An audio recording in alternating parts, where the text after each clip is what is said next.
Oke, Assalamualaikum warahmatullahi wabarakatuh. Perkenalkan, nama saya Zuda SPD. Sini sebagai guru produktif di SMK PGRI 4 Waru Sidoarjo. Dalam masa MPLS ini, sebelumnya saya ucapkan selamat kepada siswa atau siswi SMK PGRI 4 Waru tahun ajaran baru 2020 sampai 2021 ini. Saya ucapkan selamat bisa bergabung di keluarga besar SMK PGRI 4 Waru. Nah, pada materi MPLS di sini saya akan mengenalkan tentang materi tentang pengenalan lingkungan sekolah. Apa sih pengertian lingkungan sekolah? Tempat di mana kita sebagai siswa menuntut ilmu atau belajar tentang sesuatu yang baru dan diharapkan nantinya dapat diaplikasikan atau diterapkan di dalam kehidupan bermasyarakat. Nah, untuk siswa-siswa baru pada tahun ini, sebelumnya karena ini masih pandemi karena adanya COVID-19, kegiatan pembelajaran kita dialihkan pada mode daring, yaitu secara online. Nah, tak lepas dari karena adanya wabah, kita tetap untuk penunjang pendidikan pada SMK PGRI 4 Waru ini tetap mengadakan tentang masa MPLS. Yang pertama, untuk masalah pengenalan lingkungan sekolah. Pada lingkungan SMK PGRI 4 Waru ini merupakan tempat di mana siswa menuntut sesuai dengan bidang keahliannya. Pada bidang keahlian di sini SMK PGRI 4 Waru ada kompetensi keahlian teknik kendaraan ringan atau teknik otomotif. Nah, teknik otomotif ini adalah kejuruan yang diminati oleh semua kalangan untuk siswa, karena representasinya outputnya kita bisa siap kerja dan juga siap kuliah juga. Seperti itu. Sedangkan saya akan mengenalkan materi lingkungan sekolah pada SMK PGRI 4 Waru di sini memadai untuk kegiatan pembelajaran siswa-siswi untuk 3 tahun ke depan. Kita sudah memiliki, artinya kita lengkap untuk masalah untuk tempat pembelajaran. Satu, ada ruang kepala sekolah. Yang kedua adalah ruang guru dan tata usaha untuk keperluan tempat administrasi dan tempat ruang guru. Yang ketiga adalah 3 ruang kelas pembelajaran. Di sini lengkap, adanya LCD juga ada. Kita menunjang untuk kegiatan pembelajaran anak-anak ke depannya. Ruang kelasnya sudah, bangku sama kursinya sudah tertata rapi juga, karena untuk kenyamanan pembelajaran ke depan. Untuk satu selanjutnya adalah nomor 4, satu ruang bengkel. Nah, ini adalah ruang bengkel otomotif representatif. Kita sudah mempunyai banyak alat-alat, tool dan media pembelajaran untuk praktek. Ada engine kelistrikan, ada engine overhaul, ada engine stand, mesin dan sebagainya. Kita ajarkan semua pada siswa-siswi kedepannya. Ada muatan lokal juga, sepeda motor. Kita juga ada pengelasan, materi pengelasan. Semua kita ajarkan. Yang kelima adalah ruang bengkel las dan sepeda motor yang sudah saya utarakan tadi. Yang keenam adalah ruang laboratorium komputer. Nah, di ruang sini adalah kita diajari tentang teknologi jaringan, komputer, dan tak lupa adalah UNBK. Kita sudah mandiri, sudah medianya komputer kita sudah punya sendiri. Selanjutnya adalah ketujuh adalah ruang pertemuan. Nah, pada ruang pertemuan di sini Ini untuk pertemuan wali murid dan pertemuan insidental yang lainnya. Selanjutnya adalah satu, ke ruang perpustakaan. Nah, di sini adalah pada ruang perpustakaan ini kita mempunyai buku-buku yang bisa buat bahan bacaan, buat baca referensi untuk tambahan ilmu selain di media online. Nah, selanjutnya adalah lapangan olahraga. Pada lapangan olahraga di sini kita sangat memadai. Satu, adanya lapangan futsal atau sepak bola, ukurannya juga memadai. Yang kedua adalah lapangan voli. Lapangan voli kita sudah lengkap. Yang ketiga adalah ring basket. Nah, selanjutnya adalah sama media olahraga yang lain kita punya. Jadi untuk lapangan olahraga itu lengkap sekali. Selanjutnya adalah kantin. Nah, pada kantin di sini adalah biar siswa pada istirahatnya bisa jajan atau istilahnya bisa minum di kantin untuk waktu istirahat. Terus adanya pada guru di SMK Negeri 4 Warung ini saya perkenalkan, untuk guru normatif adatif itu ada 10 orang yang sesuai dengan keahliannya dan bersertifikat juga. Guru praktek di sini adalah ada 5 orang yang sesuai dengan jurusannya. Ada jurusan otomotif sesuai dengan keahliannya dan bersertifikat. Nah, demikian dari saya, kurang lebihnya mohon maaf. Wallahu muwaffiq ila aqwamit thoriq. Assalamualaikum warahmatullahi wabarakatuh.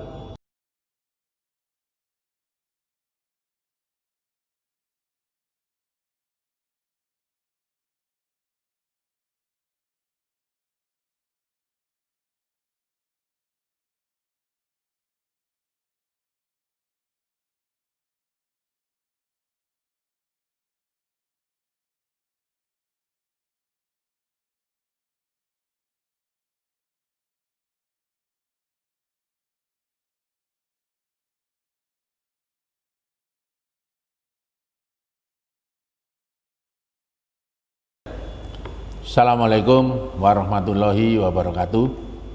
Salam sejahtera dan selamat pagi bagi kita semuanya. Anak-anakku sekalian, mungkin kalian baru pertama kali ini ketemu saya, yaitu maka kalian atau saya memperkenalkan diri dulu supaya lebih dekat kalau kita sudah kenal. Nama saya DRS Rudi Sukindro, MPD, MSI, dan saya di sini ditugasi kalau di seharian ya adalah nanti di kepala bengkel yaitu praktek, tapi di sini di materi ini adalah saya diberi tugas cara belajar dengan secara baik. Untuk anak-anakku sekalian, saya kira untuk cara belajar kalian sudah mengenal, sudah dididik oleh guru-guru kalian yang sebelumnya, yaitu mungkin di SMP maupun di SD dulu cara belajar dengan baik itu bagaimana. Nah, bukan cara belajar dengan baik itu sambil baca dengan camilan, bukan, tapi cara belajar dengan baik itu materi yang akan disampaikan untuk guru besok kalian sudah belajar di malam harinya. Maka dari itu untuk materi untuk pagi Anda sudah mempelajarinya sedikit, tinggal mendengarkan dari penjelasan guru bidang studi tersebut. Anak-anakku sekalian, untuk materi program dan cara belajar ini yang pertama adalah proses perubahan tingkah laku. Nah, proses perubahan tingkah laku ini yang bagaimana?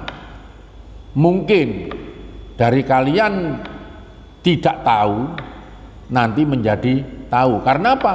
Dari penjelasan dari guru bidang studi itu. Nah, mungkin kalian di sini karena di sini adalah jurusan keterampilan praktek, maka untuk tidak terampil pada waktu sekarang ini, mungkin setelah nanti masuk di SMK PGRI 4 ini nanti kalian menjadi anak yang terampil. Nah, terampil yang bagaimana? Bukan terampil ngesai tang, bukan terampil merusak sepeda motornya temannya, bukan. Terampil dalam bidang di sini adalah terampil dalam segi kebaikan. Selain itu, dari perubahan tingkah laku itu, dari kalian malas, setelah kita jelaskan, kalian menjadi anak yang rajin. Karena apa? Tahu kebutuhan untuk belajar itu, belajar dengan baik itu adalah seperti yang nanti kita jelaskan. Yaitu untuk perubahan tingkah laku, yaitu untuk dan keberhasilannya dipengaruhi oleh yaitu dari dirinya sendiri. Karena apa? Orang lain hanya menuntun, hanya menjelaskan, hanya membawa kalian untuk menjadi keberhasilan. Itu orang lain. Tapi berhasil dan tidaknya daripada manusia itu tergantung dari manusia itu sendiri. Nah, maka dari itu kalian harus belajar dengan sungguh-sungguh itu dari hatinya sendiri, bukan dari yang lain. Ya, guru, orang tua, teman itu hanya pendamping kalian untuk menuju suatu keberhasilan. Nah, untuk prinsip-prinsip daripada belajar dengan baik, prinsipnya itu yang pertama, harus ada motivasi atau dorongan dari luar ataupun dalam. Itu tadi saya katakan. Kalau dari luar berarti dari orang lain. Itu perantara untuk menuju suatu keberhasilan kalian. Yang dari dalam ya dari dirimu sendiri. Berhasil dan tidaknya manusia itu tergantung manusia itu sendiri. Kalau manusia itu malas, maka ya itulah nanti hasilnya bagaimana. Itu yang pertama, motivasi. Yang kedua, yaitu harus disertai dari kemauan. Kalau misalkan dari guru-guru kalian, teman-teman kalian mendorong kalian sampai memberikan motivasi, tapi Anda tidak mempunyai kemauan, maka untuk keberhasilan mungkin disitulah ada ganjalan. Bisa dikatakan mungkin tidak bisa berhasil, karena apa? Kalian tidak mempunyai kemauan. Yang penting manusia itu mempunyai kemauan. Pingin apa? Cita-citamu apa? Nah, itu kita hanya guru adalah untuk mendorong kalian mencapai cita-cita yang kalian cita-citakan mulai kecil. Itu yang kedua, kemauan. Yang ketiga, memerlukan bimbingan. Jelas, kalau Anda mau menuju kebaikan, tidak ada yang nuntun, tidak ada yang membimbing, maka tidak akan bisa berhasil. Ya, itu yang ketiga, bimbingan. Bimbingan itu pun bukan dari guru, bukan hanya dari guru, tapi dari orang tua. Itu terutama. Karena apa? Kalian itu di rumah lebih banyak dibandingkan di sekolah. Coba jamnya, kalau kalian hitung. Ya, kalau kalian hitung di sekolahan dan dibandingkan kamu di rumah, banyak yang di rumah. Maka dari itu dorongan dari orang tua juga harus harus mendorong dan memberikan suatu motivasi. Itu yang ketiga, bimbingan. Yang keempat, memahami apa yang dipelajari. Nah, Contoh, kalian masuk ke SMK PGRI 4 dengan di sini bidang studinya adalah TKR. Apa TKR ini? Nah, ya toh? Nah, dari situ nanti kalian dituntun praktek, dituntun materi, diberikan materi.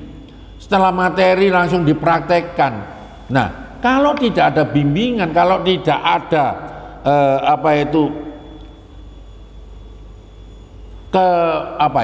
memahami kalian atau memahami bidang studi itu, maka kalian tidak akan bisa senang di dalam bidang pelajaran itu. Karena apa? Kamu kurang memahami. Tapi kalau kalian paham, ini loh otomotif. Apa sih otomotif? Otomotif adalah berhubungan dengan motor bakar, yaitu alat penggerak. Nah, kalau sudah mengenal seperti itu, tahu, oh ya otomotif dibagi berapa? Oh, bagi ada 2 tak, ada 4 tak. Sing 2 tak yang bagaimana? Nah, kalian akan senang belajar dan praktek, akhirnya menuju keberhasilan. Itu yang keempat. Yang kelima, nah, di dalam menempuh suatu tujuan itu pasti ada hambatan, pasti. Enak-enak kalian belajar di rumah, belajar, temanmu bengok-bengok. Misalnya namanya Anton, ayo main. Akhirnya belajar kalian terbengkalai, ya kan? Tertunda. Nah, itu namanya hambatan. Semua manusia menuju kebaikan pasti ada hambatan. Nah, kalau tidak ada hambatan enak, semua masuk surga. Begitu lahir nggak ada hambatan blas, enak wis jalan sekolah, lancar, langsung tujuan kerja baik, meninggal surga wis. Tapi disitulah mesti ada hambatan. Nah, terus di dalam belajar itu ada belajar kelompok, ada belajar sendiri. Nah, belajar kelompok itu biasanya suatu masalah dipecahkan bersama, itu kelompok. Tapi kalau cara belajar sendiri, ya kalian tahu sendiri di rumah,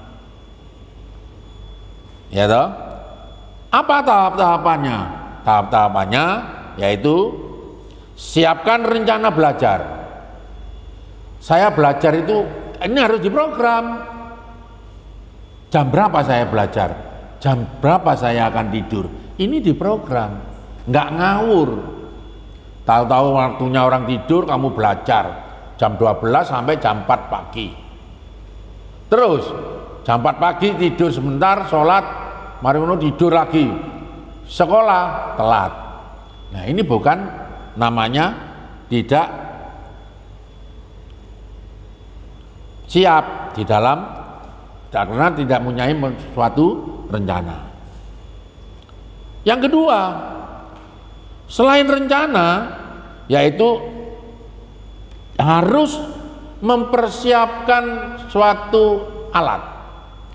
Kalau saya belajar dengan sendirinya, misalkan saya akan belajar matematika, dengan sendirinya kamu harus ada LKS, harus ada buku, harus ada ballpoint atau pensil untuk menghitung. Ini kalau matematika. Kalau misalkan sejarah, ya harus membaca buku teks sejarah. Nah, itu pun kalau cara belajar untuk di SLTA nggak perlu kayak seperti SD. Ini Ibu Budi pergi ke pasar, bukan begitu, banter.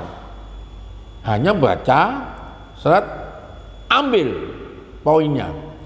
Apa maksudnya kalimat ini? Diambil poinnya. Nah, setelah poinnya diambil, camkan di otak, baru untuk diterjemahkan sendiri. Itulah akan lebih berhasil, lebih baik. Selanjutnya, tetapkan waktu. Tadi sudah saya katakan. waktunya belajar itu jam berapa yang efektif? Kalau saya menyarankan belajar yang baik itu setelah sholat isya. Belajar.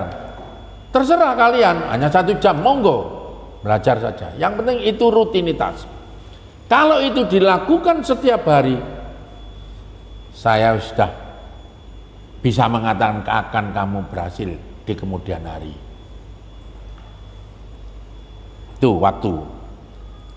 Terus antara waktu belajar disediakan waktu istirahat, ya jelas. Tidak mungkin 1 jam itu kamu belajar terus, jelas jenuh. Bagaimana istirahatnya? Bapak istirahat ya pakai istirahat berapa menit? 10 menit. Dah. Karena apa? Untuk mengistirahatkan mata. Kalau mata ini digunakan untuk melihat tulisan terus menerus, maka akan pusing. Ya, saya kira itu. Terus,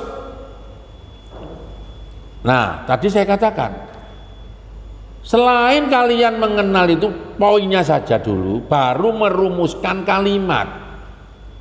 Nah, itu akan berhasil nantinya. Tolong itu. Kalau kalian menggunakan apa yang saya katakan seperti ini, aturan-aturan yang sudah saya katakan tadi, maka bisa kelihatan akan keberhasilan akan datang. Nah, setelah itu, karena sudah sendiri, sudah mau materinya, harus didiskusikan. Diskusi dengan siapa? Ya dengan teman sejawat, dengan teman sekelas. Materi ini bagaimana? Kalau saya, menurut saya seperti ini. Oh, motor bakar itu seperti ini.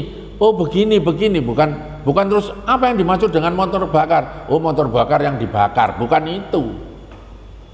Kalau dari hasil diskusi itu disimpulkan, maka nanti akan menjadi suatu keputusan.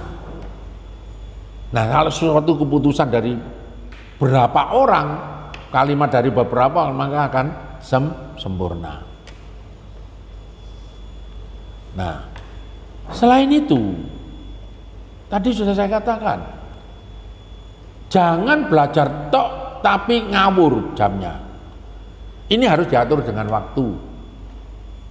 Itu tadi, waktu yang benar adalah jam 7 sampai jam 8. Setelah itu, monggo lihat TV, monggo. Ya, kalau itu kamu lakukan terus, atau waktunya misalkan kamu, saya nggak bisa sore Pak, karena ada banyak gini di rumah saya itu rame gini. Oke, belajar setelah kamu sholat subuh. Setelah sholat subuh kamu belajar, gak usah lama. Materi apa nanti yang akan dijelaskan? Buku apa? Wocon, seret, sudah segitu saja. Maka begitu kamu menerima materi itu, langsung nyambung. Kalau tidak percaya, cobaan. Ya, coba aja dulu. Itu karena sistem belajar yang sudah saya utarakan ini adalah cara belajar saya waktu saya seusia kamu. Ya, seusia kamu. Maka dari itu saya bisa berhasil menjadi guru. Masih dididik guru, gak ada di presiden, gak apa-apa, yang penting guru. Guru iso minterno bocah-bocah, bisa minterno murid-murid. Murid bisa menjadi dokter, murid bisa menjadi tentara, murid bisa menjadi kapten kapal. Tapi guru tetap guru. Diingat itu. Karena apa? Itulah pengorbanan daripada guru. Mungkin dari kalian besok jadi DPR, mungkin jadi bupati, guru tetap guru. Ya, saya kira itu. Nah, terus waktu tadi ditetapkan bagaimana? Tergantung dirimu. Aku harus belajar. Itu dari dorongan dirimu sendiri, bukan dari orang lain. Ya. Nah, kalau seperti teman itu hanya memberikan motivasi, dorongan toh. Nah, saya kira itu materi untuk program cara belajar dengan baik. Barangkali di dalam saya menyampaikan ini kurang jelas, silakan Anda menanyakan kepada saya langsung. Ya, misalkan untuk cara belajar dengan baik, bagaimana Pak? Oke, kapan saya siapkan waktu? Terima kasih, saya kira itu materi yang sudah kita sampaikan. Minggu depan atau hari depan kita bisa menyampaikan atau menyambung lagi. Kurang lebihnya mohon maaf. Terima kasih. Wassalamualaikum warahmatullahi wabarakatuh.